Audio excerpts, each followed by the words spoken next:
नमस्कार, मैं हूं हरिशंकर व्यास। सेंट्रल हॉल में आपका स्वागत है। भाजपा और उसके विरोधियों में दिलचस्प राजनीति है।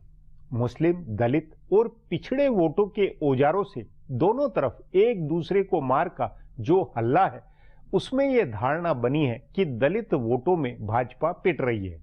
रोहित वेमुला की आत्महत्या की घटना, ऊना में दलित नौजवानों की पिटाई और मायावती पर एक भाजपा नेता की अभद्र टिप्पणी से जो बवाल हुआ, उसका कोर मकसद भाजपा की सियासी पिटाई है।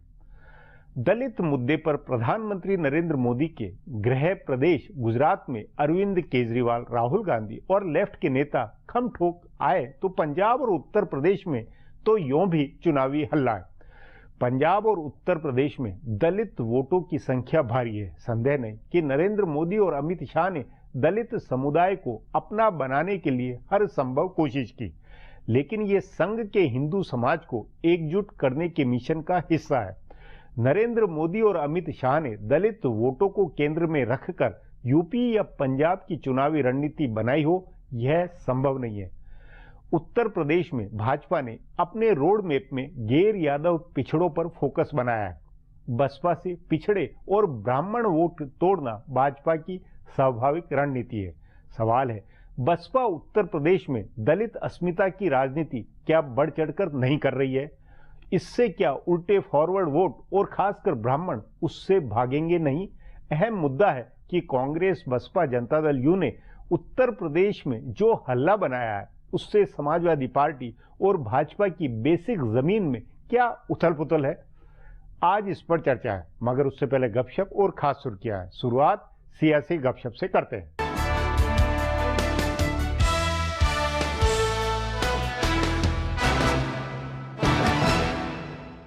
कांग्रेस आला कमान ने जीएसटी बिल को पास कराने की सहमति दे दी है। तभी ये तय बताया जा रहा है कि अगले हफ्ते इसे राज्यसभा में पेश करके पास करा लिया जाएगा। हालांकि तब भी बिल को अंतिम मंजूरी के लिए इंतजार करना होगा, क्योंकि राज्यों में अभी कर की दर को लेकर मतभेद है। इसलिए अंतिम रूप से इसे शीतकालीन सत्र के बाद ही मंजूरी मिल पाएगी। फिर भी सरकार को भरोसा है कि अगले वित्त वर्ष में इसे लागू कर दिया जाएगा। बहरहाल कांग्रेस आला कमान ने पूर्व वित्त मंत्री पी चिदम्बरम के विरोध के बावजूद बिल पर सहमति दी है। चिदम्बरम अब भी बिल से सहमत नहीं है। वे बिल के प्रावधानों को लेकर उसकी भाषा तक से असहमत हैं। वे अब भी चाहते हैं कि जीएसटी की जो दर तय की जाए उसे संविधान संशोधन में शामिल किया जाए। लेकिन अब बताया जा रहा है कि राहुल गांधी ने इरादा बदल दिया है। उन्होंने इसे पास कराने का मन बना लिया और तभी चिदम्बरम की बजाय गुलाम नबी आजाद और आनंद शर्मा को इस मसले पर सरकार से बातचीत के लिए अधिकृत किया गया। चिदम्बरम को अरुण जेटली से होने वाली वार्ता से अलग रखा गया। कांग्रेस के नेता बता रहे हैं कि आजाद के लचीले रुख की वजह से बात बनी। उन्होंने सरकार की ओर से किए 2 संशोधनों को मान लिया और कर की दर को संविधान में शामिल करने की जिद छोड़ दी। इस पूरे घटनाक्रम में आनंद शर्मा की स्थिति मजबूत हुई है और उनके उप नेता बने रहने की संभावना बढ़ गई है।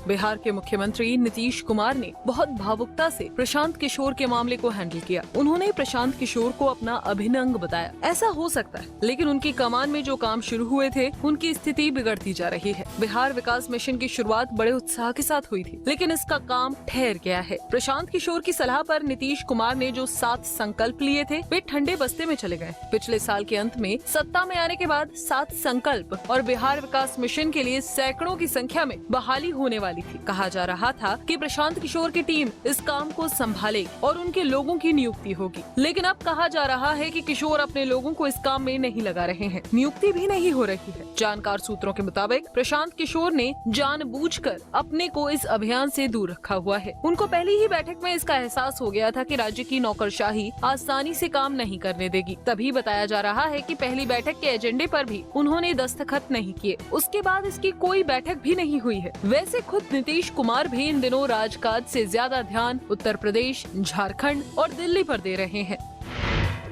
ममता बनर्जी वैसे तो गैर कांग्रेस और गैर भाजपा दलों के संपर्क में हैं, लेकिन अपने मोर्चे की बातचीत शुरू करने के लिए उनको उत्तर प्रदेश के चुनाव नतीजों का इंतजार है। वे भाजपा और कांग्रेस दोनों की हैसियत का अंदाजा लगाना चाहती हैं। उत्तर प्रदेश के चुनाव से ये अंदाजा लग जाएगा। दिल्ली में विपक्षी पार्टियों के साथ नेटवर्किंग करने वाले उनके एक सांसद का कहना है कि यूपी चुनाव के बाद दोनों पार्टियों की रणनीति बदलेगी। तृणमूल कांग्रेस को लग रहा है कि अगर यूपी में कांग्रेस का प्रदर्शन अच्छा नहीं होता है तो उसके नेता लेफ्ट को छोड़कर दूसरी पार्टियों के साथ और खासकर कांग्रेस से निकले नेताओं की पार्टियों से बात करेंगे। अगर कांग्रेस पार्टी और सीपीएम अलग हो जाते हैं तो ममता बनर्जी को कांग्रेस के साथ मोर्चा बनाने में दिक्कत नहीं है। उनको दिख रहा है कि नीतीश कुमार पहले से कांग्रेस के साथ जुड़े हैं। इसी तरह अगर यूपी में भाजपा का प्रदर्शन अच्छा होता है तो अपने आप भाजपा विरोधी पार्टियों का मोर्चा बनेगा और सारे नेता एक मंच पर आएंगे। इसलिए ममता अगले साल मार्च के बाद ही कोई पहल करेंगी। इसमें एक मुश्किल अरविंद केजरीवाल की होगी। अगर उनकी पार्टी पंजाब में चुनाव जीतती है तो वे अपनी कमान में तीसरा मोर्चा बनाने की कोशिश करेंगे या अकेले भाजपा से लोहा लेने निकल पड़ेंगे। फिर ममता बनर्जी अपना चौथा मोर्चा बनाएंगी, जिसके लिए वे जयललिता, मुलायम सिंह, नवीन पटनायक आदि से बात करेंगी। अब आज की सुर्खियां ये लीक से कुछ हटकर है और इनसे देश की दशा दिशा को बूझ सकेंगे।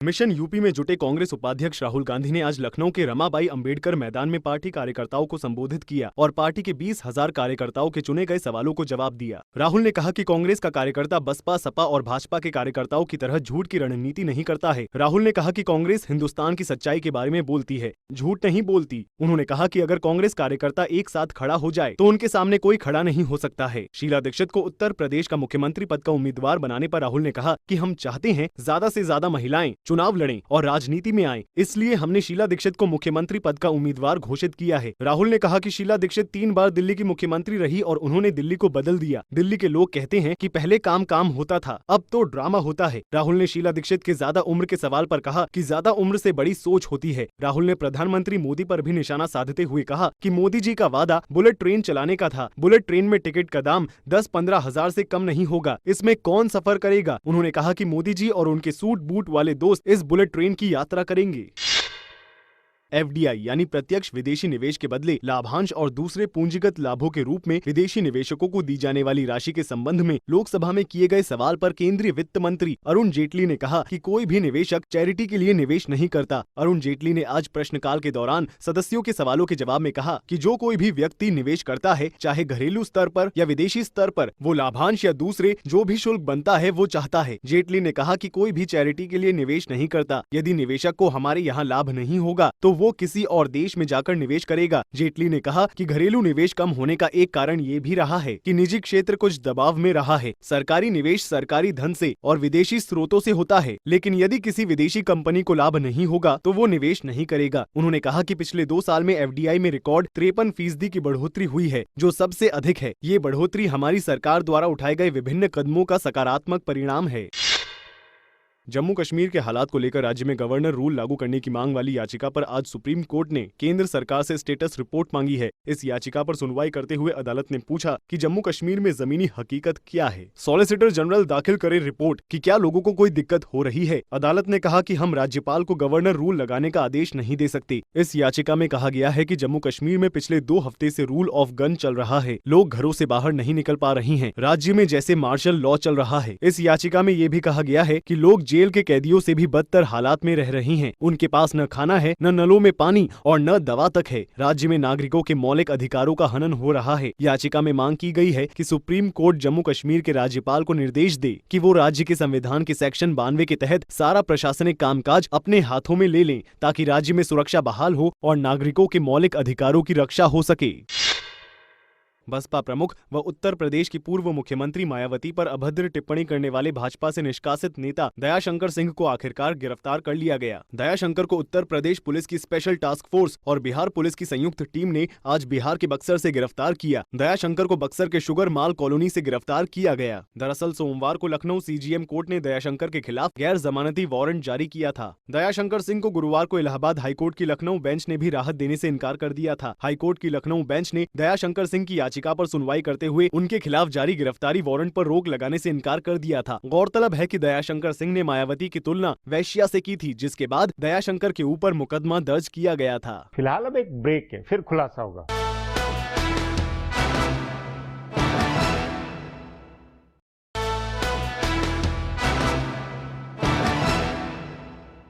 उत्तर प्रदेश का चुनाव सभी के लिए निर्णायक है। केंद्र की मोदी सरकार की धमक और भाजपा के मिशन 2019 में यूपी के चुनाव नतीजे दिशा को तय करेंगे। समझ नहीं आ रहा है कि कांग्रेस और भाजपा ने उत्तर प्रदेश में क्यों कर इतनी जल्दी प्रचार में अपने आप को झोंका। प्रधानमंत्री की रैली, लोक लुभावन घोषणाओं का सिलसिला शुरू हो गया। इस सब से प्रदेश की सियासी हवा रोचक बनी है। इस पर आगे चर्चा करें उससे पहले देखें मेरा ये खुलासा।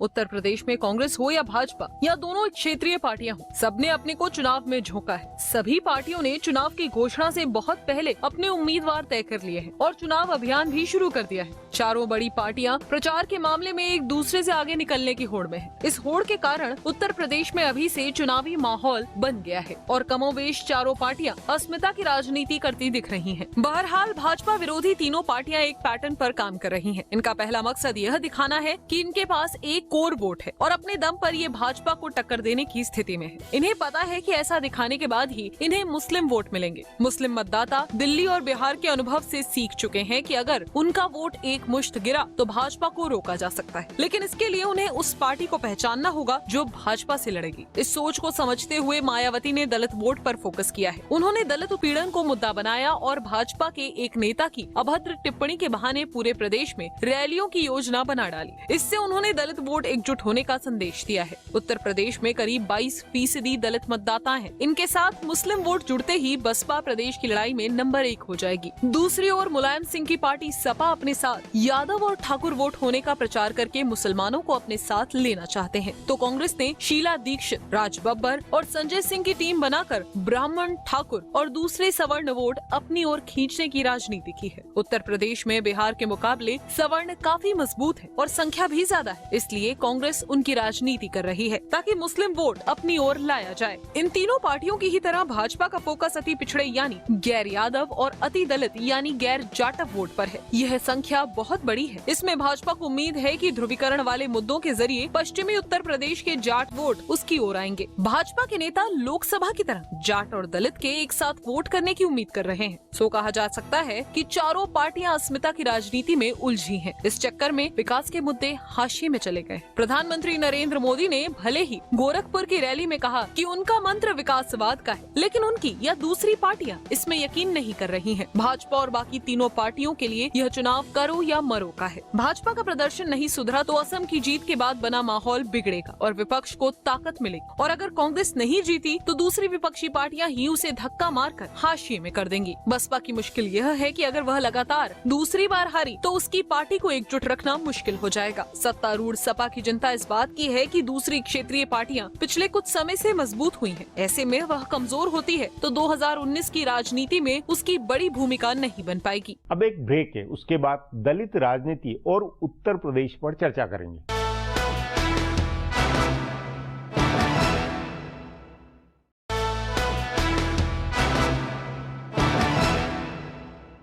यूं दलित उत्पीड़न के हल्ले का मकसद भाजपा की अखिल भारतीय बदनामी है।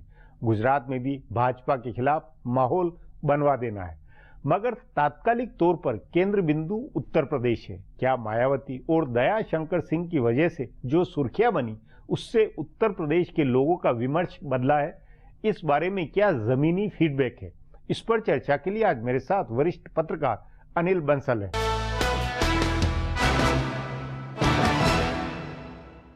अनिल जी, उत्तर प्रदेश की राजनीति में जितने हंगामे अभी हाल में हुए हैं, कांग्रेस ने अपनी जो लीडरशिप पेश की है या मायावती और दयाशंकर सिंह को लेकर जो बवाल हुआ है, इन सब से नीचे के स्तर पर जमीन पर लोगों के बीच में बहस चर्चा किस तरह की है? क्या माहौल क्या बनता हुआ लगता है? देखिए, मुझे लगता है व्यास जी, जो एक दयाशंकर सिंह का प्रकरण हुआ उसके बाद दलितों को लामबंद कर दिया बीजेपी ने बसपा के साथ। नहीं तो पहले कुछ ना कुछ लगता था कि दलितों में गैर जाटव जो मतदाता हैं दूसरे दलों की तरफ कुछ रुख कर सकते हैं, पर यह घटना होने के कारण उनको लगा कि जो दलित स्वाभिमान है वो फिर जातियों के आधार पर नहीं बटा।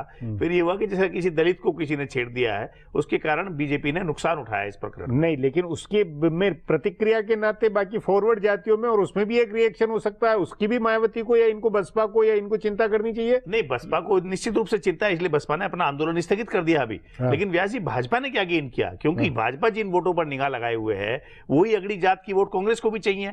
समाजवादी पार्टी भी राजपूतों पर डोरे डाल रही है, मान लो ब्राह्मणों को छोड़ भी दो तो उन पर डोरे डाल रही है। तो ये जो स्थिति सूरत हाल बनता है, इसमें बीजेपी के लिए थोड़ा दुविधाजनक स्थिति है। नहीं, भाजपा ने अपना कोर ये नहीं बनाया था कि अति पिछड़े और पिछड़ों के ऊपर ज्यादा फोकस करे, गैर यादव?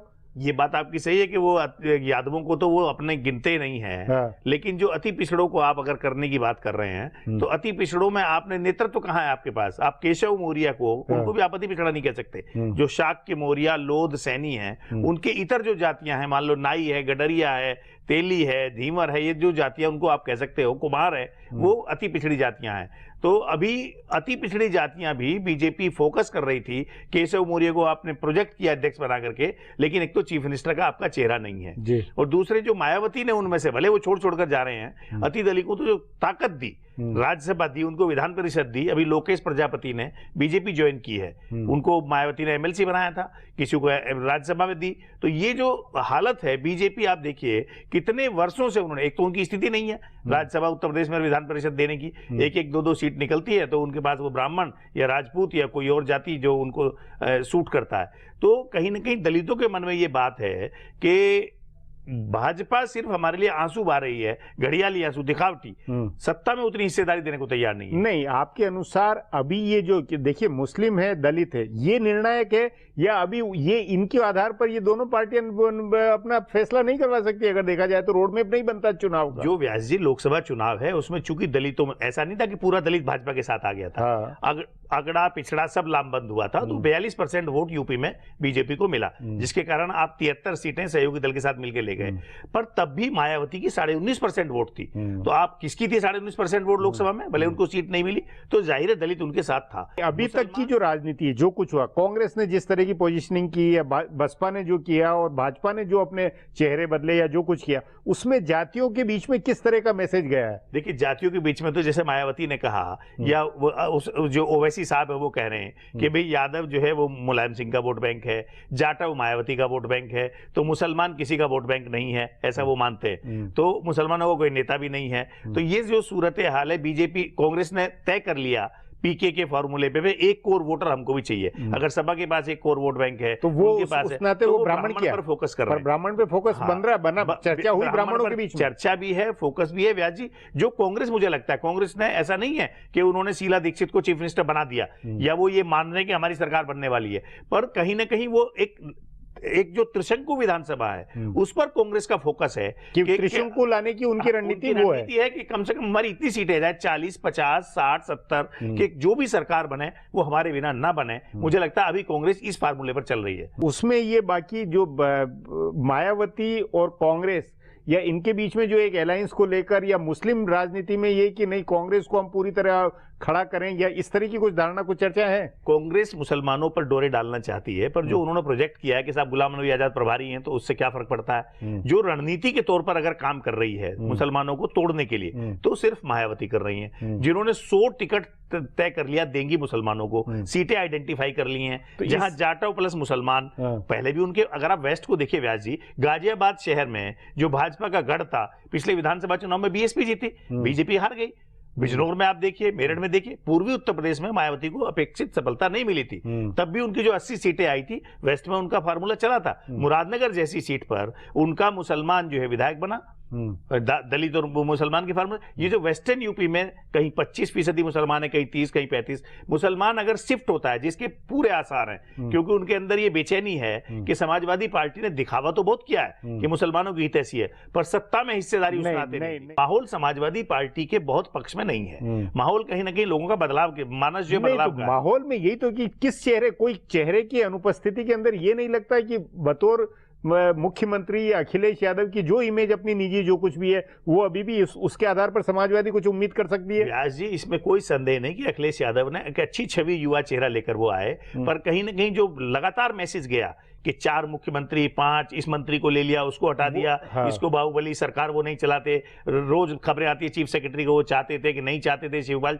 तो ये सब चीजें माहौल अच्छा नहीं कर रही हैं। लेकिन चुनाव का माहौल, कांग्रेस ने भी प्रचार जितनी जल्दी चालू किया है, प्रधानमंत्री की भी सभाएं हो गई, भाजपा ने भी अपने आप को जोड़ दिया, इससे कुछ लोगों के बीच में बेचैनी नहीं की? इतनी जल्दी क्यों चुनाव मोड में सब आ गए? नहीं, चुनाव मोड में तो लोग ये मान रहे हैं कि अब टाइम ज्यादा नहीं बचा है, क्योंकि 6, 7, 8 महीने बचे हैं, और 1 साल लोग मानकर अब चलते हैं कि मोटे तौर पर लास्ट के 6 महीने रहते ही हैं। कांग्रेस की जो आप बात कर रहे हैं, कांग्रेस निश्चित रूप से उनके पास नेता बहुत हैं, कार्यकर्ता भी बहुत हैं, सिर्फ जनाधार उनका गायब हुआ था, तो उसको वो रिवाइव करने की कोशिश में है और इस बार वो लामबंद होकर लग रहे हैं, मेहनत करते हुए लग रही है। ये शुरुआत मेहनत के लक्षण नजर आ रहे हैं। मुझे लगता है पहली बार वो पिछले 3-4 विधानसभा चुनावों में से पहली बार किसी चुनाव को कांग्रेस ने गंभीरता से लिया है। जी अनिल जी, बातचीत को यहीं समाप्त करेंगे। प्रोग्राम में आने के लिए बहुत बहुत धन्यवाद। हमारा प्रोग्राम अब यहीं खत्म होता है। आग्रह है प्रोग्राम पर अपनी राय hsvyas@nayaindia.com पर ईमेल करके बताएं या hsvyas@Twitter और Facebook/नया इंडिया न्यूज़पेपर पर जाहिर करें।